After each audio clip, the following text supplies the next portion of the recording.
Hello, everyone. Welcome to Talking Back to Suicide. I'm one of your hosts. My name is Dr. Diane Kaufman, but I prefer to be called Diana for my creative self. I'm a poet, artist, Humanism and Medicine awardee, and a retired child psychiatrist. I'm the founder director of the Hold On campaign for suicide prevention that uses the power of art to educate, connect, express, and heal. And here is Kino Isaac, co-host from South Africa. Kino is a DJ, music producer, entrepreneur, and a mental health advocate for independent artists. And our special guest today is Kara Magarill. Welcome, Kara. Kara has a master's degree in human service and has received specialized training in music therapy and dementia care. After completing a program in gerontology, she joined the Aging Leadership and Health Professions Department at Metropolitan State University of Denver as an instructor.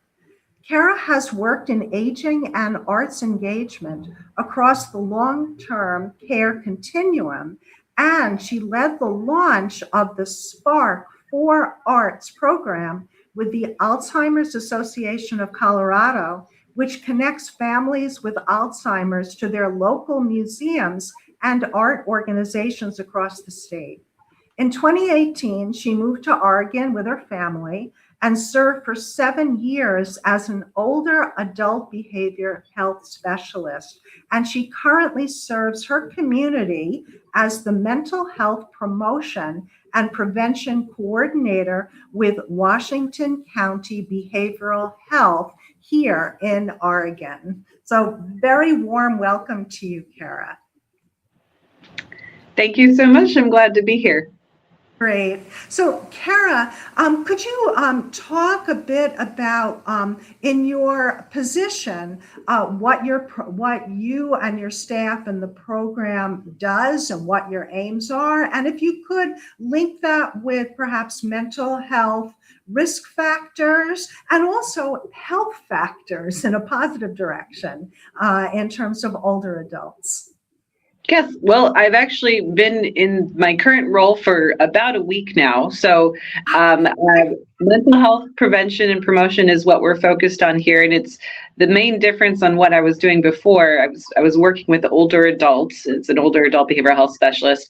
And now I'm really serving in suicide prevention and mental health promotion across the lifespan, which is really exciting. Yeah, I love working with older adults. My whole career has been in aging, but I really think that the answer to addressing huge issues like suicide in our community and loneliness and disconnection, I really think that we're all in the same boat together. So doing this work across the lifespan, I think will only serve to strengthen our efforts to reduce older adult suicide in particular.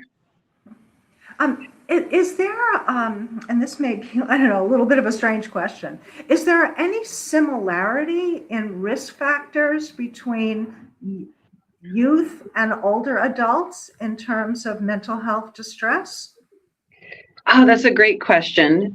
There is some overlap, but there's also some key differences.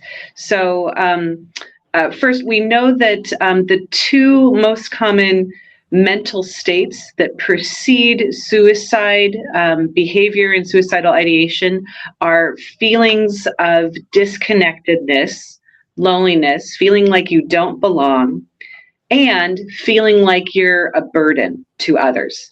And that goes across the lifespan. So we know that young people that have those feelings can be at a higher risk for suicide, and same with older adults. And the interesting thing about young people and older people is that on either end of the lifespan, we see higher rates of feelings of loneliness for both of those populations. The feeling that of being a burden is particularly impactful for older adults, though, because as we age, if we feel like maybe I'm not contributing to my society and community the way that I want to, or the way I feel I need to, or if I need to receive more care from others, those feelings of being a burden can heighten, and that's where it can get particularly dangerous in terms of suicide. Are there certain populations, ethnic groups, or other identifiers for increased risk of suicide? Suicide is kind of some of the evidence is kind of challenging because it's so complex. So yes, there's specific intersecting identities that might increase one's risk. A couple that jump out is our LGBTQ population. That can go across the lifespan, but in particularly for older adults, LGBTQ older adults have an experience where if they are needing care, sometimes they will have to go back into the closet because it might not feel safe in a care facility as an LGBTQ older adult to be out. So we see heightened risk factors for suicide, particularly with LGBTQ older adults. Same thing with our veterans population. There's a big intersection for older adults and veterans. So there's these subgroups of populations, but if we're really just going to look at the highest risk group, demographically speaking, it's going to be older white men over the age of 85. The single highest risk group, it continues to be older white men over the age of 85. Karen, you had mentioned disconnection, and I'm thinking that in our world now, there can be so much connection. We're connecting virtually right now. How's it possible that there's loneliness at the same, like two hands? One is the loneliness, the other is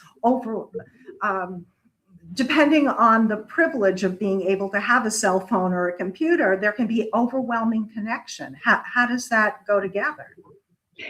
I think you're absolutely right, Diane. And there's lots of people that are trying to figure that out. There's a lot of research and focus on loneliness in particular, especially post-pandemic. Our understanding of loneliness and its impacts has only grown. And I think that we can explain this is that connection and feeling like you belong is not a one-size-fits-all issue. So we know that in particular, as we age, we only grow more diverse. There's more individuality the older we get. So we can't just assume that, one source of connection is going to work for everybody.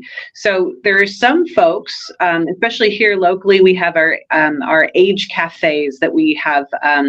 We work with the libraries to hold age cafes that bring older adults together for meaningful conversation. And there are some people that really like the feeling of gathering in person and connecting that way. And there are some people that really prefer when we do our virtual age cafes and connecting like we are doing now in a virtual setting. So the thing about loneliness is that it doesn't matter how many people you interact with or the way that you interact with the world. It really matters how you feel about those interactions. So social isolation is one way to look at loneliness. Is we can count the number of contacts that somebody has, or maybe the number of times we interacted socially throughout the day. But loneliness is trickier because it's really internal. It's that subjective experience of how we feel about those interactions. So sometimes, interacting virtually is going to be great for people, and interacting in person is going to be great, or vice versa. So that we really want to focus on, when it comes to loneliness, the feelings. What is that subjective experience of how I'm connected? So well described, Kara. Could you, though, go on a little further about the feeling? And perhaps Kino can join in too, because I've been having thoughts as you're speaking. What gives us that feeling of, well, that's the question. What is that feeling? Okay? That makes us feel that sense of belonging and that we've connected. Yeah, well, And there's and that person has connected with us. It's not one way, right? there's lots of emerging evidence and approaches. We actually, for folks that are local, we have our Social Wellbeing Summit here in Washington County that's going to be in January. And there's lots of other work, around the world where we're trying to figure out just that. What are the approaches and interventions that are going to help support a feeling of connection? And a lot of it is maybe more simple than we might think, actually. Just saying hello to somebody at the grocery store, just making eye contact, a friendly gesture is actually can be really powerful as a start.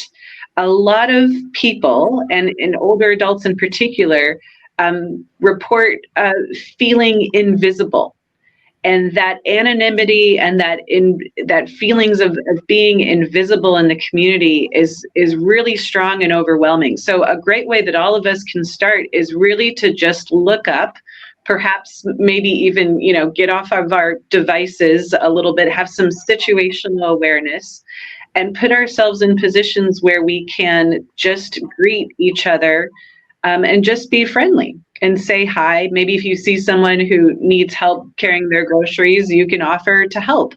Or maybe instead of driving in your car, you want to take public transportation and just have a friendly conversation with somebody on the bus or on the train. So those are really simple ways that we can start to build a sense of community and connection.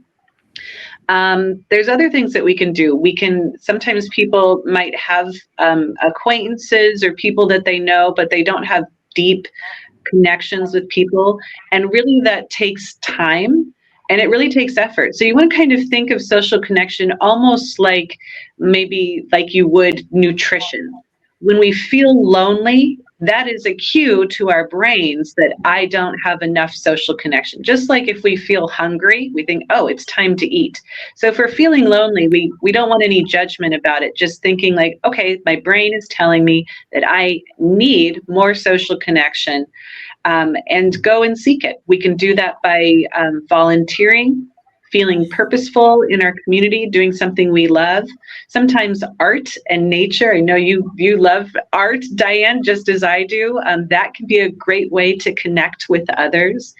And not being afraid to reach out and write a letter to someone we care about, or make a phone call, or even just send a text. Sometimes we just don't do that enough because we might be worried about rejection, or maybe we don't want to bother another person. But oftentimes, those feelings, we know that they're not actually accurate. The person on the other end that we want to connect to really will feel great knowing that we want to connect with them. But oftentimes we have that negative self-talk that gets in the way and makes us feel like it's those feelings of rejection might come up. So it's very complicated, just like any other issue. But a great way to start is really in the small connections, and just start building it from there. I had an experience within the last few days that's similar to what you're talking about. I had gone to my local Trader Joe's, to purchase some food items. And I had noticed over the last few times when I've been there that the cashier helper would always comment on, or it seemed like they were always commenting on an item of food that I had purchased, like, oh, that's my favorite, and I wondered, part of me was thinking, is that true? Or is that part of their, their plan to make connections with the buyers, customers of their store? But this time, the gentleman that was helping me as cashier, I had bought a new creamer, and he said something like he liked that, right? And I said something about, I love my coffee, right? And then I asked him, do you have a favorite cup, right? Because for myself, I do have a favorite cup that I drink my coffee from. And then he told me, as he is packing the food items, he said to me that he does pottery, and was telling me how he had, made his own coffee cup. And it felt like it was a lovely connection. And he and I could have kept on talking and talking and talking, except we're at Trader Joe's and it was time to leave. But it was really a lovely moment, right? But it also, I think, if I hadn't, and I don't even know what the right word for this is, if I hadn't opened myself up to continue the conversation, right? Because the pivot point, his was like, I like that creamer, right? But when I asked him about a favorite cup, which is interesting, he sees a zillion people a day, but it might be also very lonely, in a sense, of people not necessarily responding back in a authentic way. That is a perfect example. I love that you had that interaction in that moment. We have different trainings that we do where we really kind of teach people to get more comfortable doing what you did, and asking questions like that is perfect. That's a perfect way, like you said, to respond authentically. And even though it might seem like, oh, that was just a couple moments in the day, maybe it didn't matter. But what that does is that takes an interaction that could have been very transactional, just I'm buying this thing and I leave, and it turns it into a connection where we are building community. So we want to be just very aware of those moments in our lives, especially now when everything is so easy and convenient, and you can just touch a button. You don't even have to talk to anybody. We want to kind of notice when something is transactional, which really kind of depletes us of our sense of humanity and connection, and turn those moments into something that's personalized. So I hope that everyone listening steals your idea, Diane, and next time somebody comments about coffee, what a great question. Do you have a favorite cup? That's perfect. I love it. And here it is many days later, and I'm still savoring, right? Not only the coffee that I drink, right? And here's my favorite cup, right? But savoring that connection. I think you're right. It was bringing our humanness to the interaction. Mm-hmm.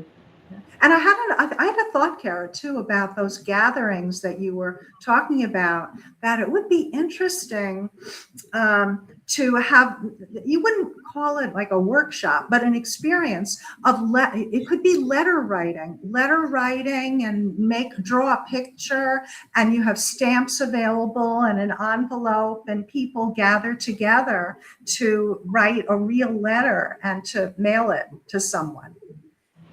I love that. And I love that idea could be an intergenerational activity. Yes. Sometimes we're so segregated. We say, well, this is for kids, this is for grownups, this is for older adults.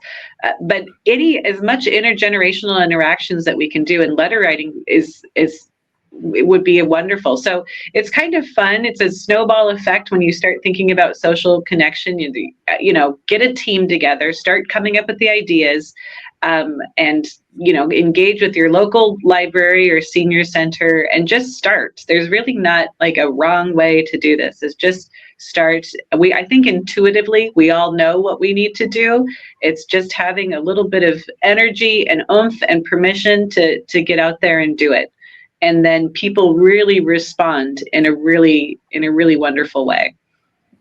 There's an organization, I'm not quite sure of the full title, but part of it is CoGenerate. And I don't know if you're aware of this organization, but I can send you the website for it. I think they may also have some grants, and it's on the principle of what you're talking about, of younger people and older people interacting with each other for mutual support. Mm-hmm, mm-hmm. So, Kino, when's the last time you had a uplifting, impromptu, non-transactional experience with someone? Oh, for me, this is it's a complex topic. There's positives and there's negatives, and I'm going to do my best to explain why from personal experience.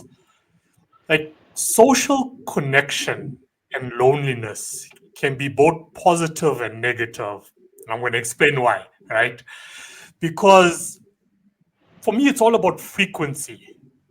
So how many times have we found ourselves in a situation where we grew up with a certain bunch of friends, we left those friends, we found new friends, we left those friends, we found new friends, because the previous friends that we had wasn't on the same frequency as us. As I wanted to grow in life with my career, they wanted to remain comfortable. So there wasn't frequency. So I preferred to rather be alone than be with them. And I met a new group of friends that was on the same frequency as me, friends that pushed me, even family. Like, I stay away from a lot of family because we're not on the same frequency. Like, I don't want to see you on Christmas Day and gossip about the neighbor, I don't want to do that. I want to talk about business. I want to talk about the economy. I want to talk about the world. I want to talk about growth, self-improvement. That's what I want to talk about.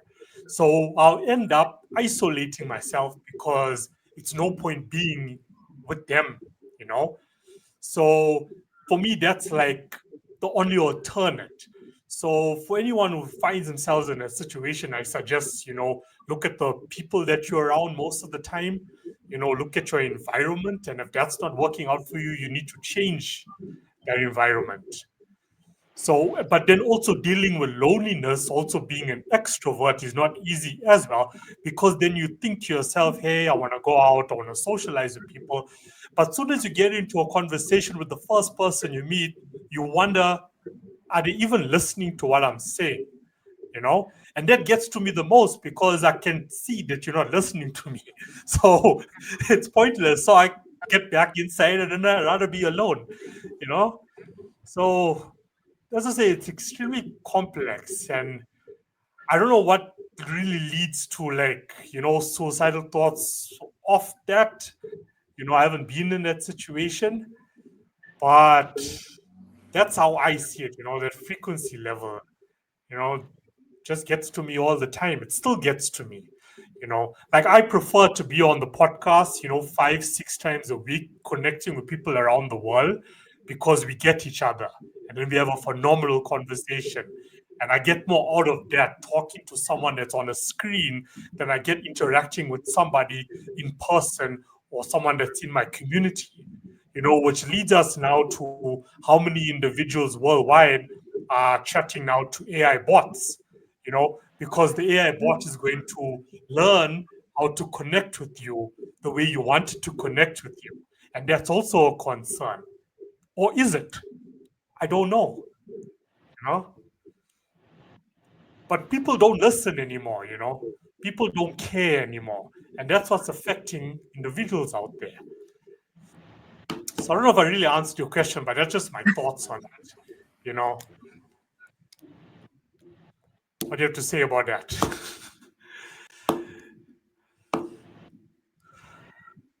Anyway. Oh, would you like me? Oh, so I have lots of thoughts. You had lots of really wonderful things to say. So one thing is you mentioned that you had a group of friends and then you kind of split off because you have diverse interests. And I think it's okay to say that's very normal. Like I said earlier, as we age, as we grow more diverse, which is why it might feel really hard to make new friendships and new connections, as an adult. When you're a kid, everyone's more or less kind of into the same things and you haven't really had the life experiences that shape you yet. But as we grow and as we age, we become more diverse. So you're a great example, Kino, of like, how do I seek out those things that are going to be meaningful and fulfilling to me? Which is why I really love our Age Cafe model, because it brings people together. We have facilitated conversations on diverse topics, and it's just a way to connect and to talk. And Kino, you said that you felt like people don't listen anymore. And in a cafe model, that's what we're there to do. We're there to listen to others, even though we all have diverse experiences, or maybe even because of our diverse experiences and interests. So it's a way to bring people together. I love that. You mentioned AI. There's a lot of questions about that now. I don't have the answers, but I think something that you touched on is, do we know, is it a good thing? Is it a bad thing? That remains to be seen.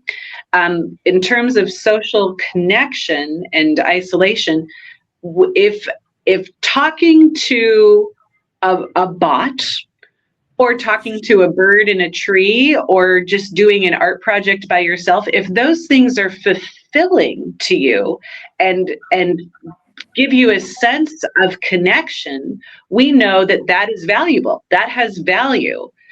So that's great.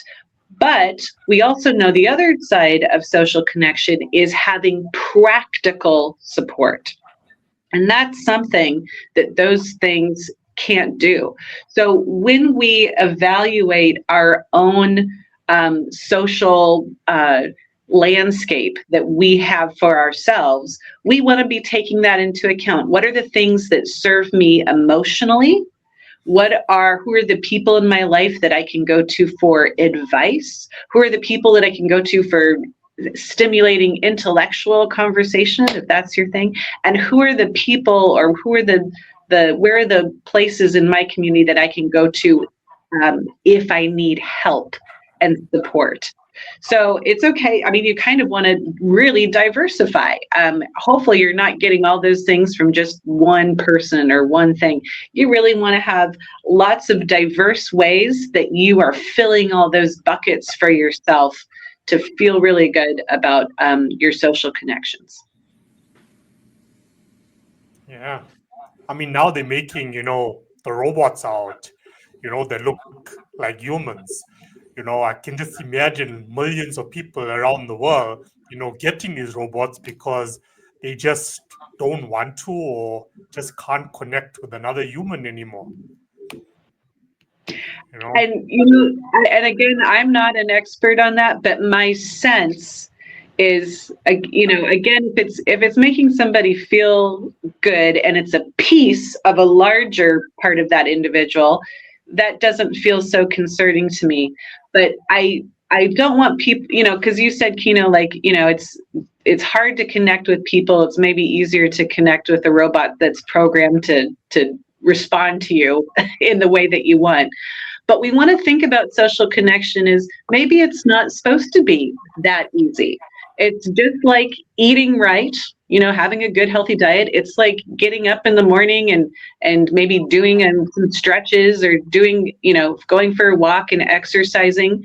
If we're taking care of ourselves, it's not going to feel comfortable and easy all the time. We're really building our social muscle when we go and have that interaction with the person at Trader Joe's, where and not all of them are going to work out and have the experience that Diane shared. Maybe Maybe someone doesn't really want to talk that day, and that kind of feels a little not great, but we have to be able to sit with that, and not everything's going to be comfortable and easy, but we're building it, we're working on it, we're putting effort into these social connections, and we're building up our resilience to tolerate maybe small rejections that happen, and that's how we can tolerate bigger rejections that happen, but largely building community and positive interactions with others.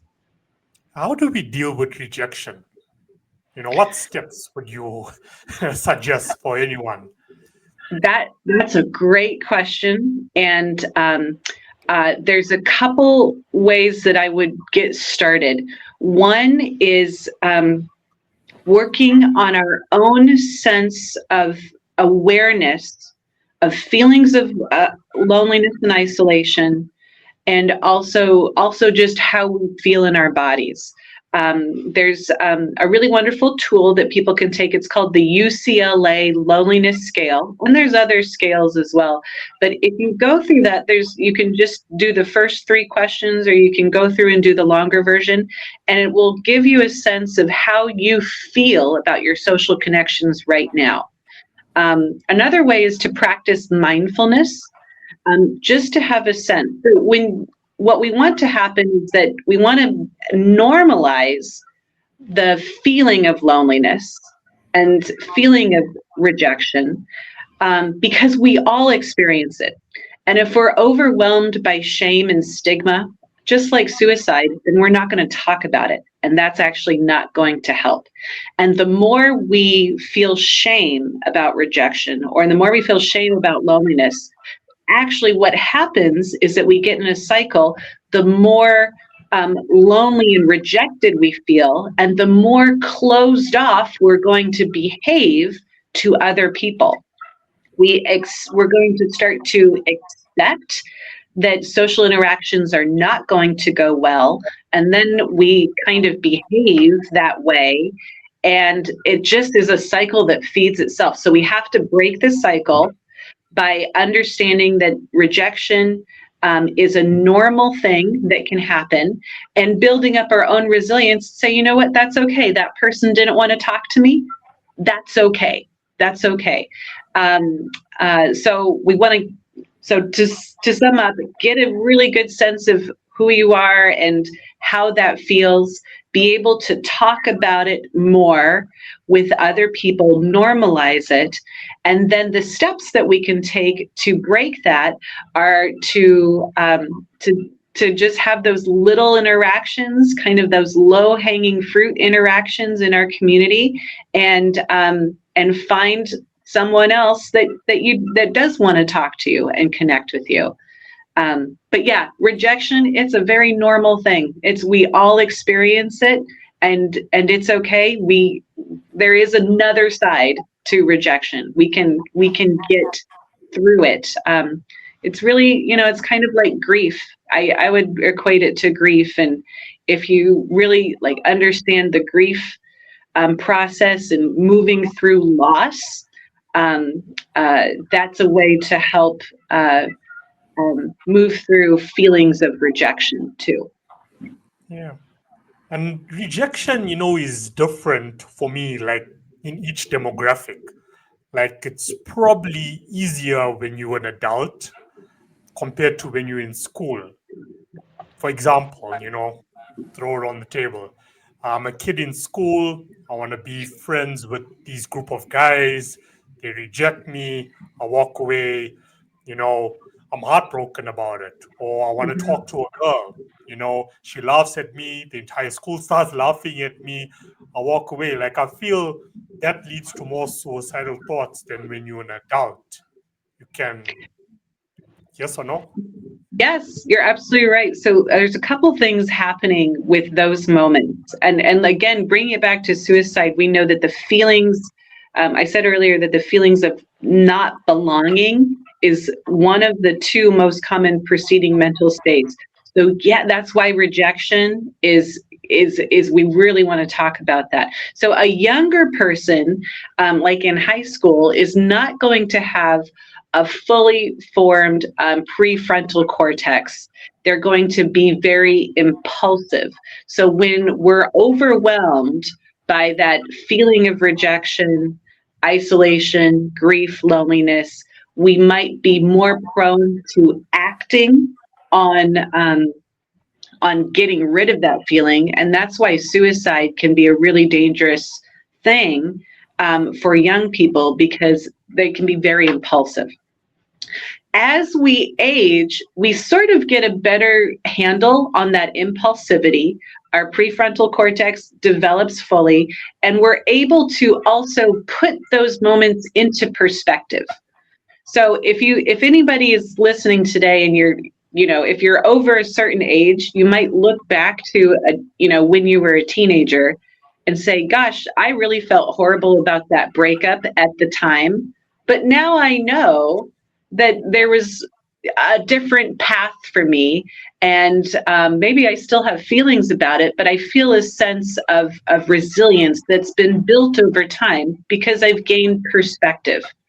But if you're a teenager in the moment, it's going to feel like it's your whole world getting rejected, especially by your peers. So I think having conversations about that earlier in life and normalizing that is going to be really helpful to people. Yeah. I know that this is the extreme. However, I'm thinking, kind of carrying forward the conversation,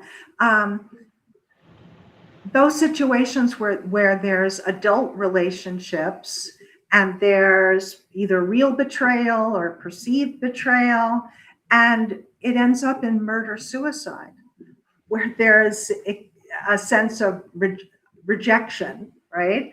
And impulsively, maybe sadly, there are close at hand weapons, right? That can also lead, unfortunately, to dire consequences. And I'm thinking back to what you just said, Kara, about building the resilience. On the one hand, we talk about preventing suicide, but really the beginning is building resilience throughout our lifespan to be able to gain perspective, calm ourselves, right? Practice the highest form of self-care, which can also be care for the other, as well. I was reading something also recently about interpersonal violence and how being a victim of interpersonal violence can raise the risk of suicide for a multitude of reasons. It absolutely can, and if we're talking about adults in particular, we know that experiences of trauma and abuse earlier in life are almost be predictive of elder abuse later in life. It's higher rates of elder abuse are oftentimes connected to early childhood traumas and abuse situations. And yeah, we know that feeling trapped, that you are in a situation where you have no other alternative, can lead to thoughts and behaviors of suicide. So Diane, something that you mentioned that's really important. We know that younger adults, teenagers, can be highly impulsive.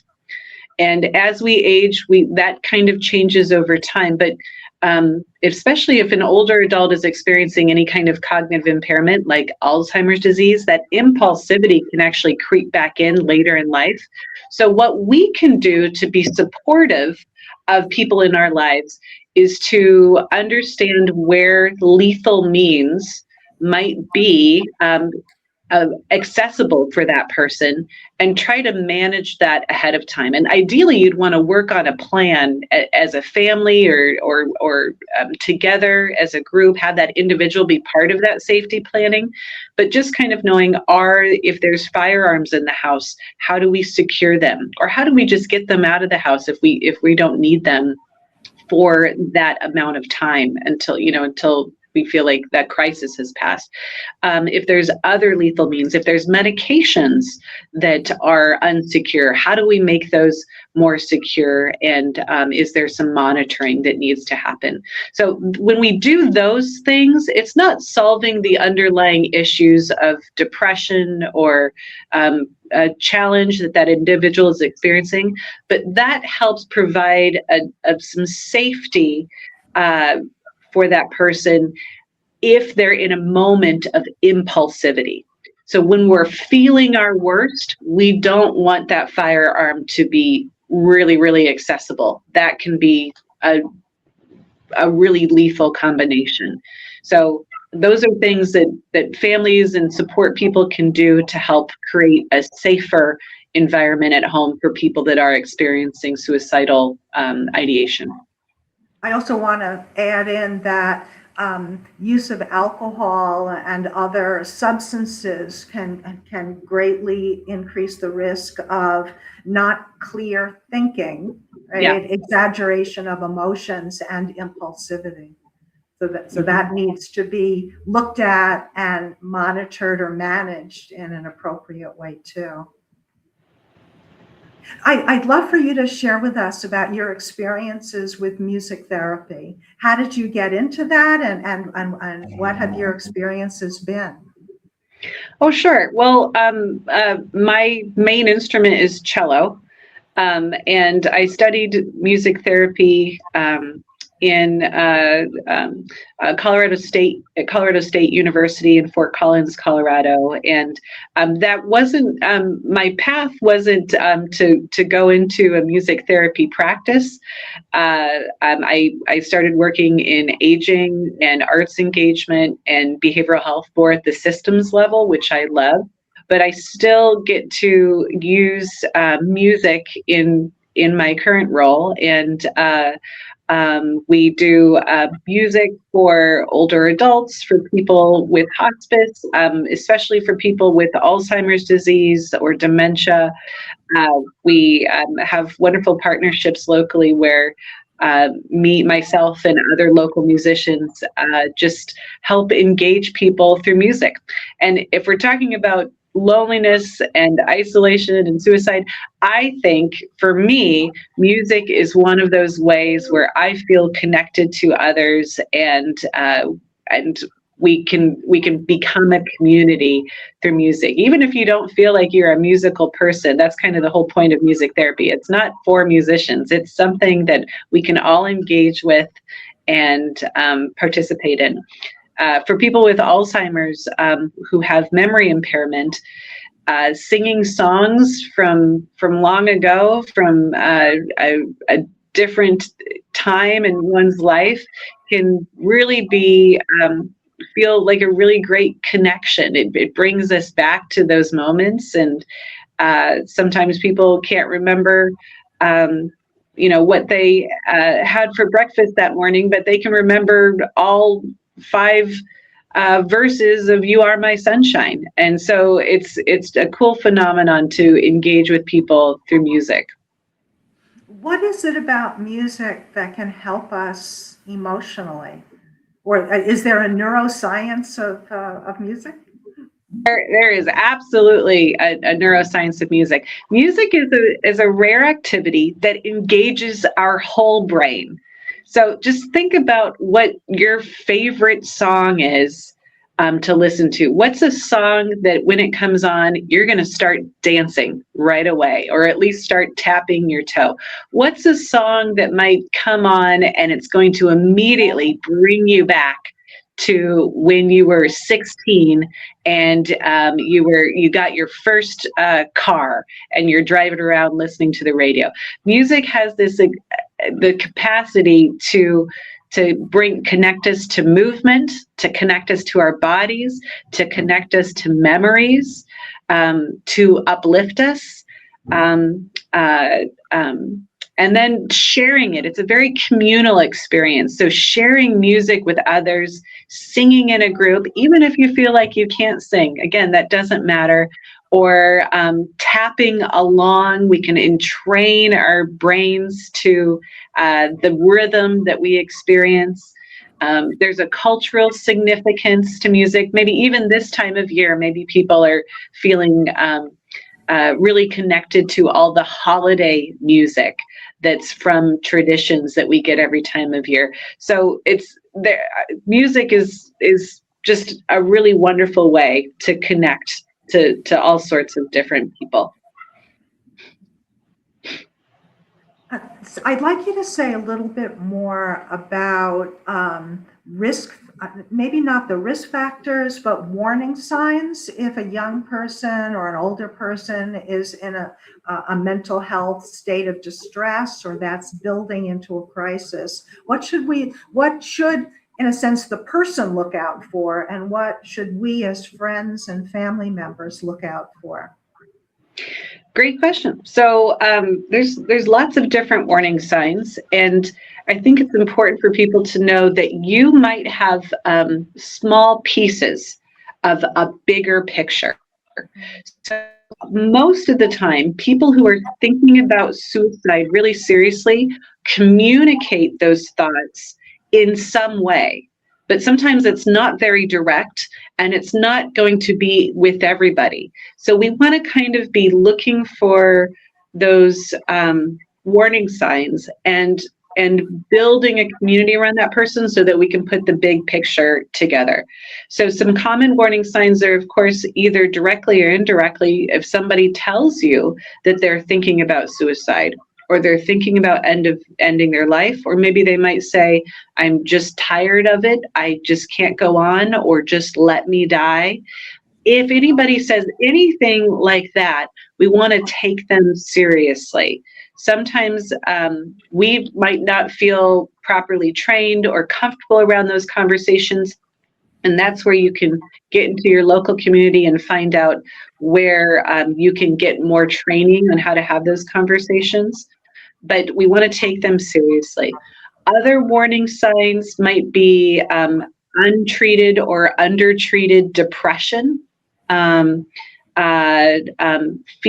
if somebody communicates that they feel like they don't belong, or if they're isolated, or feeling if they communicate that they feel like they're a burden to others in their family.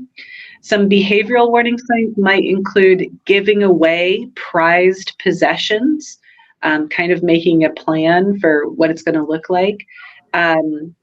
Acquiring means. So if somebody is researching or acquiring items that they might need to put a plan together to end their life, that might be a pretty strong indicator. If somebody is self-isolating, we want to provide that person with support. And also just irritability, increased irritability. And then, like you mentioned, Diane, any kind of increased substance or alcohol use would be could take a situation into being a really lethal situation. So any kinds of those behaviors would be things that we'd want to look out for. Does the Washington County program, do you provide links to in a tragic outcome where there's been a suicide for support for the survivors? Because not only are they grieving, but they might be at increased risk of suicide themselves. You're absolutely right. We do know that people, one of the risk factors is friends or family that have lost a person to suicide. So that can be an increased risk factor. So we have here in Oregon, we have something called postvention that we implement across the state. And my wonderful colleague here in Washington County, Shannon Marble, she is the postvention coordinator. So when we experience a suicide in our community, she is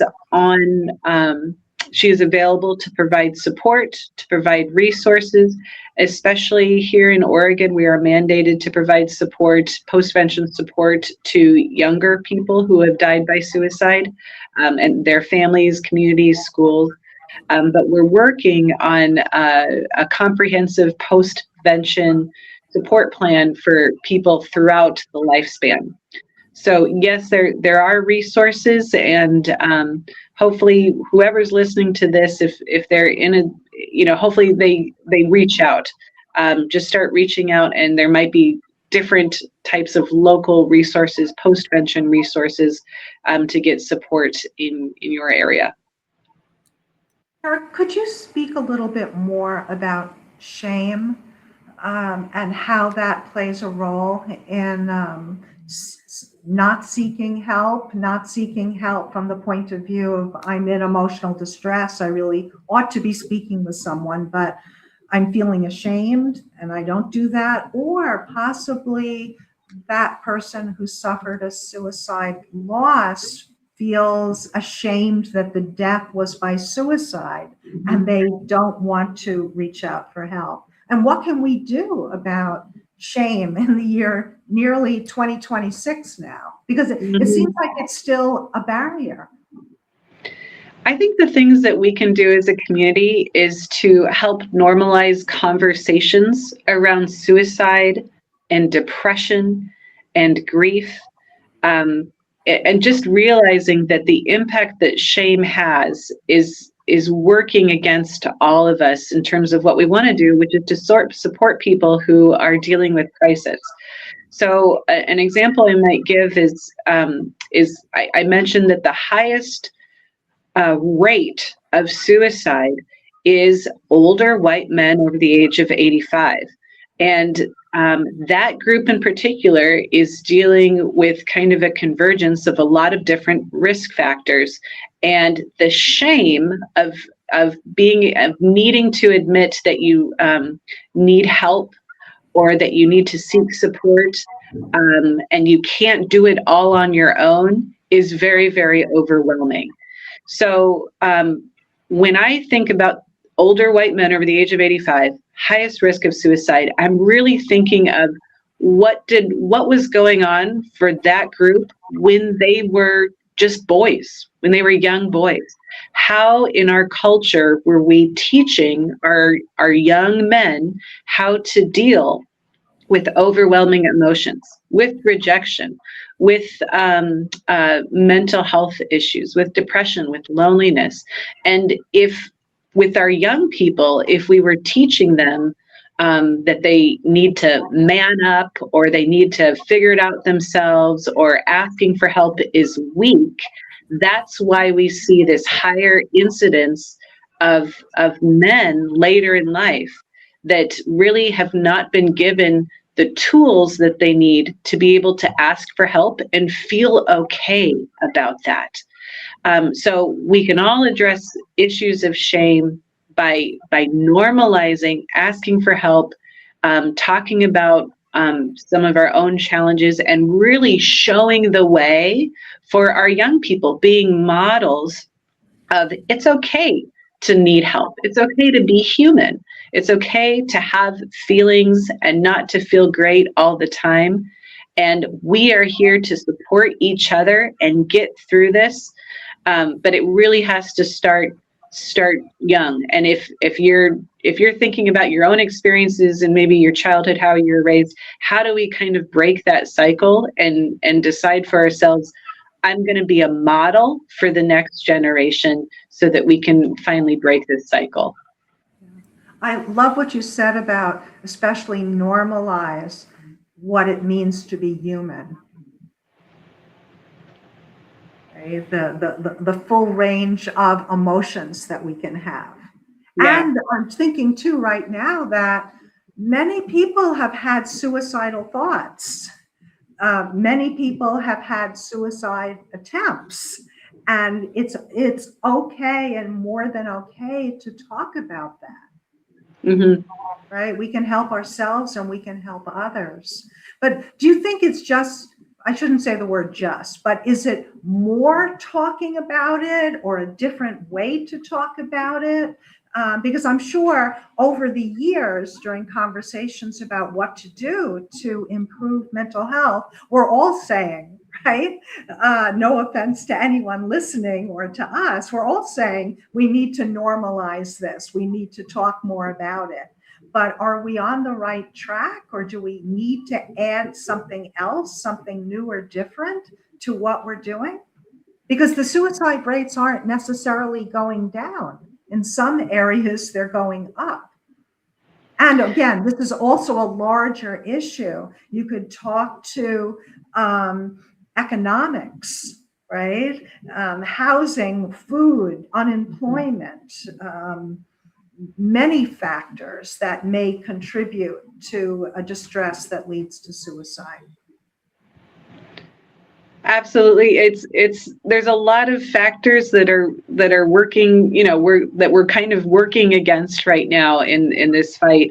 But I think a good example is doing something like this. We're having a conversation here on this podcast and talking about it, and whoever's listening, there might be a spark out there and said, wow, I didn't know that it was something that we could talk about. In your local area, get educated, learn as much as you can. Oftentimes we're scared to touch this topic because we really don't know a lot about it, or we don't know the right thing to say, or we're afraid of saying the wrong thing.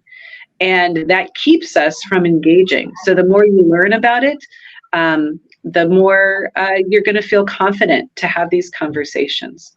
Also, here in what you were talking about rates, here in Washington County, we've actually experienced over the years a decline in rates.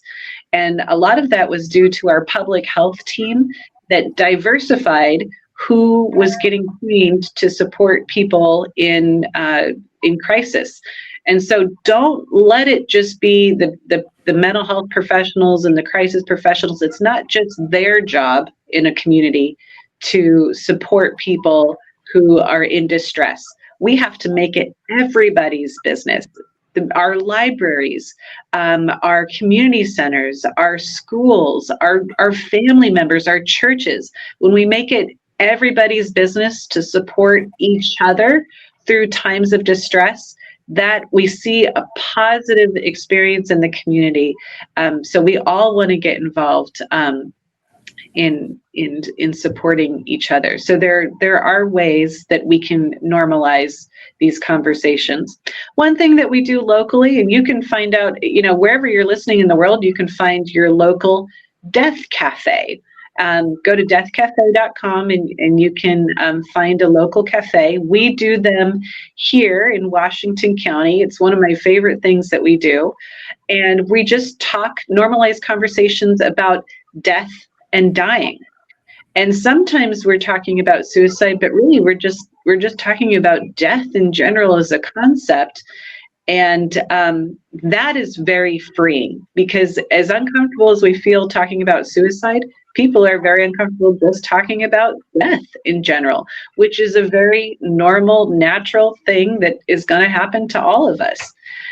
So there's lots of different ways that you can engage, and it might sound kind of weird and morbid at first, but actually, especially at the Death Cafe, it sounds like we're talking about death, but what is actually happening is we're really talking about life and what's meaningful to us and what connects us all to each other.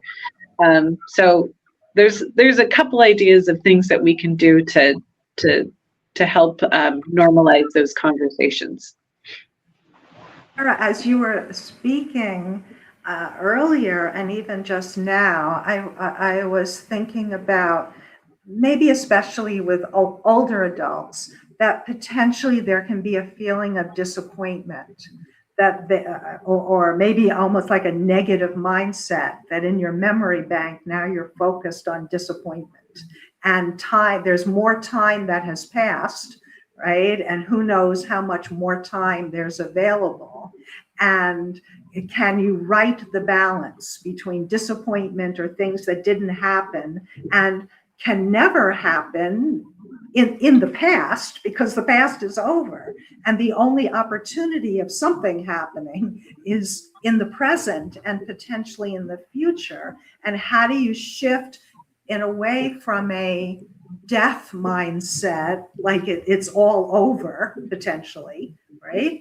Not discounting an afterlife, but in a here to life, it may be all over, meaning the past. But resurrecting the person to the present moment, because that's the hope, right? And the enlivenment and engagement. So this goes back a little bit to rejection, but it also goes into the theme of disappointment and how do we, I don't know, fill our cup. It could be the coffee cup. How do we fill it so it's not more than half empty? That there's still more to pour out, right? And engage with life. So what do you think? Your favorite coffee cup at that. So that's a great question. And I want to say that there are people out there that might identify with that are as older adults that maybe are really struggling and are dealing with undiagnosed or underdiagnosed depression that might need support in getting through those feelings. And then on the other hand, I want to talk about something called the U curve of happiness.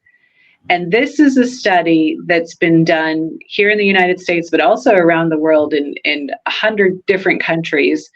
And what we find is that the older we get, in particular, when we become really older adults, we experience higher levels of life satisfaction and well-being. The most happiest that we are throughout our lifespan is really at the end of life for most of us, which is so interesting. And it's called the U curve because we can see it looks like a smiley face. So when we're very young, we see a spike of happiness and well-being, and then it does dip down midlife, and then it shoots back up again almost exponentially. And working with older adults, I find this to be true. If you ask a random sample of older adults how they feel about life, how they feel about this life stage, what they've learned, what are the things that are important to them, the brain kind of reorganizes itself as we age. We have that perspective, we have that wisdom, we focus on what's really important. We don't waste our times with things that are not meaningful. We do things that fill our bucket. In general, like I said, it's not everybody, but in general, those are the things that we ought to all be looking forward to in older age.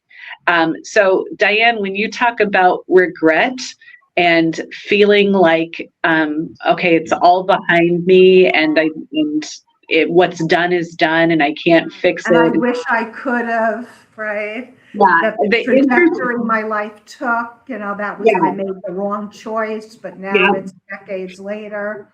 Right. The interesting thing about that is that we might think like, oh, that would happen at the end of life, but that feeling is happening midlife. We see, and that's why we see this big dip in that U curve of happiness. So I'm 40 years old. I'm right at the bottom of that dip.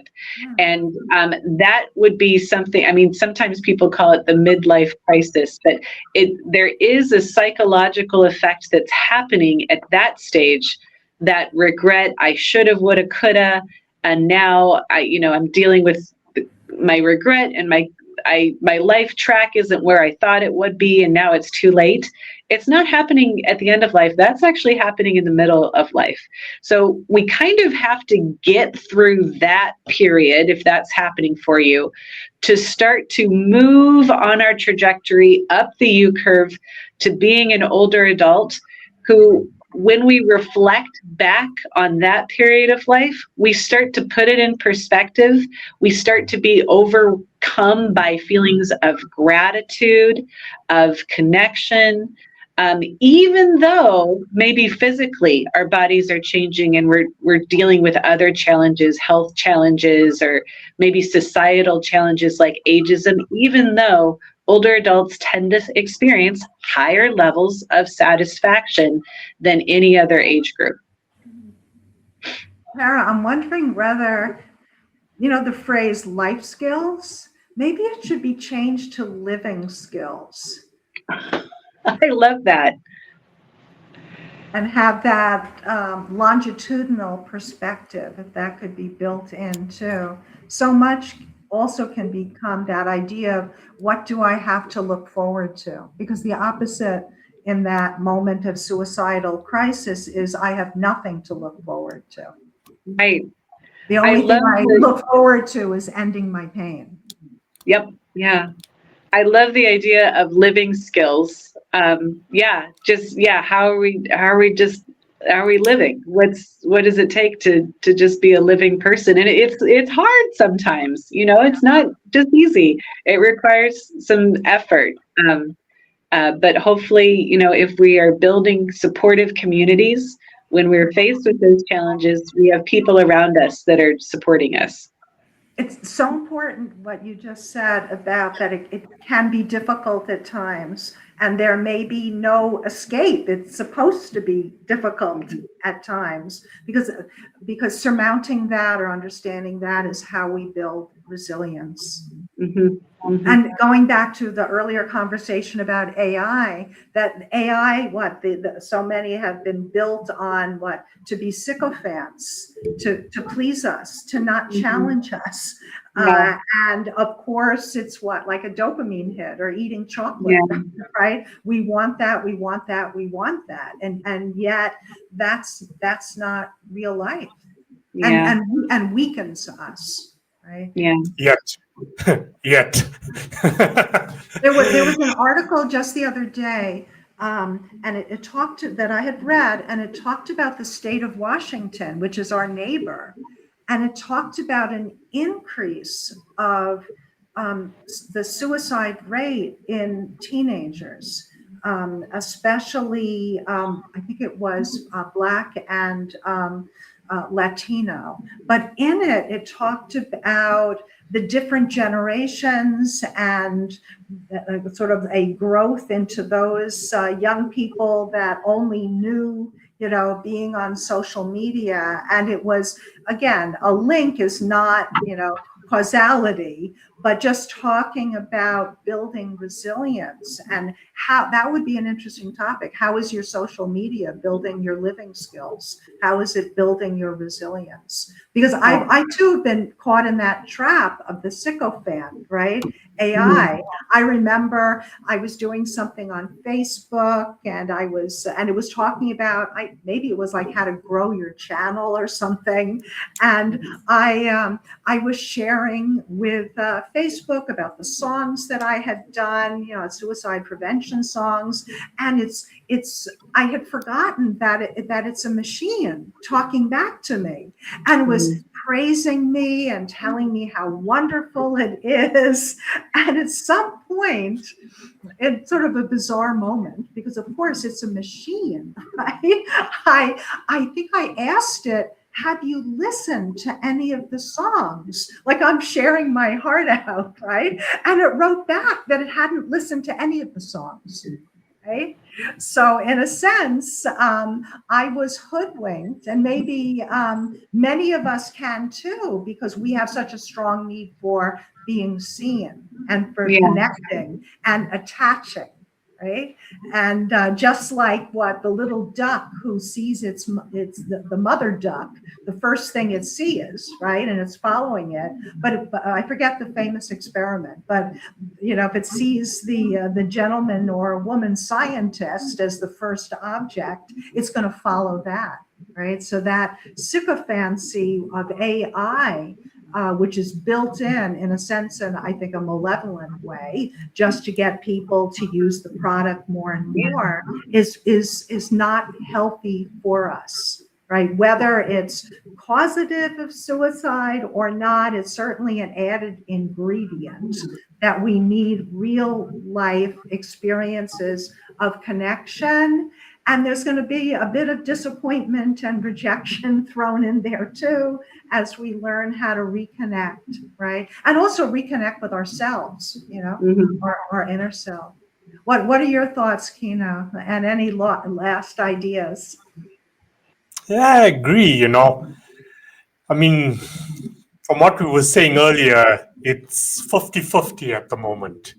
We don't know exactly where this is going to go.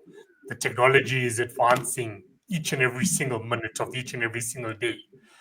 It may not challenge us yet, but eventually it will get to that stage of challenging us. But we don't know where this is going. From what you were saying about, look, we all know that there needs to be more awareness on this topic, mental illness, suicide. It's a given. That's why we show up each week so we can all collaborate, globally to bring more awareness to it. But we also need to start working at the root of the issue, especially when you're like a kid, because we need to start giving more like attention to what's the meaning of your life, why are you here. You do have a purpose, and we need to focus on that purpose. We need to educate children to say, you know what, you do have a purpose. What do you love to do? I love to play music. Okay, let's focus on that. I want you to spend the rest of your life playing music, and there's nothing wrong with that. Not the, oh no, that's not a career, that's not going to work out, you dreaming. That's at least the suicidal thoughts, you know? Like we need to say, okay, you love to draw, please draw. If you want to be an academic, cool, no problem. You want to be a doctor, you want to be an attorney, cool, no problem. We are going to focus on that. I feel if we do that more, we bring attention to how broken the system actually is from that age, we are going to solve like a lot of problems. Globally, you are going to solve a lot of problems. If your kid wants to go to music school, send your kid to music school. Just because you don't know what it means or what it entails, or you never had that opportunities, doesn't mean you should stop them from having those opportunities. Because if you are waking up each and every single day and you are doing all the things that you love to do, you're going to live the most fulfilling, happy life with purpose each day. What I see a lot going on the street these days is people are living with no purpose. They don't know why they're living. So I rather just, hey, kill myself. Cool. Because waking up and going to a 9-to-5 job that you're not feeling fulfilled with is, the inevitable. You're going to not feel fulfilled. You're going to come home depressed. That's why divorce rates are on the rise, because so many people are married, they're in marriages, but both are not happy not because they don't want to be with each other, because they're not living a fulfilling life. So that's my thoughts on it. We need to bring more attention to that. Like we need to get people to start waking up and saying, hey, okay, today I'm going to do what I would love to do, not what I have to do or what I'm obligated to do. It gets the idea of feeling inspired by the conversation we've had today, that the idea of, yes, live your life, right? That it's your life, right? And how can you and we help you live what they say, live your best life, but keep living, right? Because you can live your best life. And it might take time, and it may be that you love music, maybe that ends up to be your career, or maybe you are playing the cello, right? When you can, and integrating it into other aspects of your life. But I think that invigoration of live your life, right? Life is meant to be lived. If it's not working out, let's try to figure it out, right? Yeah. Any parting words, Kara? Well, I just have a lot of gratitude for you both for bringing these topics out to a wider audience. We talked a lot about just the need to talk about this more, and that's what we've been doing. So I hope that some of your listeners might be inspired to, as they're listening more about this, that they might be inspired, and there might be a spark to start talking about this and reaching out. And that's where we're going to really see a change. Kara, for those who live in Oregon, how can they learn more about your programs or the services in Oregon?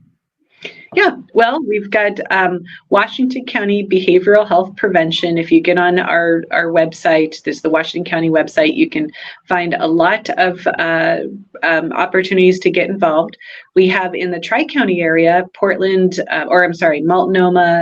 Clackamas, and Washington County, we have gettrainedtohelp.com, and that is a lot of classes and opportunities to learn about suicide prevention and mental health support in our communities. And there is the Oregon Older Adult Behavioral Health Initiative, OregonBHI.org, where you can find a lot of support and resources. There are specialists all throughout the state that are supporting older adult mental health in Oregon. You can find out more at that website. Thank you so much, Kara. This has been a wonderful conversation. Thank you. Thank you to you both. Thank you. Bye.